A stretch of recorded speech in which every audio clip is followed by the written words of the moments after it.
লোক তার নতুন বউকে নিয়ে নৌকায় চড়ে ঘুরতে বের হয়েছে। তারা ঘুরতে ঘুরতে যখন নদীর মাঝখানে চলে আসলো, তখন হঠাৎ করেই নদীর মধ্যে তুফান শুরু হয়ে গেল। বিশাল বড় বড় দানবীয় ঢেউ দেখে লোকটির স্ত্রী বলতে লাগলো, আজই মনে হয় আমাদের জীবনের শেষ দিন। নৌকা ডুবে আমরা দুজনেই মনে হয় মারা যাব। কিন্তু এদিকে স্বামী বেচারা খুবই শান্তশিষ্ট ভাবে নিশ্চিন্তে বসে আছে। তার ভাব দেখে মনে হচ্ছে কিছুই ঘটেনি। স্বামীর এই অবস্থা দেখে তার স্ত্রী বলল, কি ব্যাপার, তুমি কি ভয় পাও না? তখন লোকটি হাসতে হাসতে খোলস থেকে তরবারি বের করে তার স্ত্রীর গলায় ধরে বলল, এখন কি তুমি ভয় পাচ্ছ?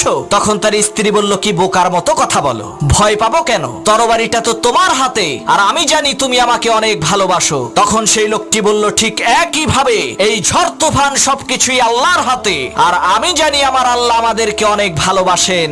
আমার এই তরবারির নিচে তুমি যেমন নিরাপদ, ঠিক একই ভাবে মহান আল্লাহ তাআলার দেওয়া এই ঝড় তুফানের মাঝেও আমরা তেমনি নিরাপদ।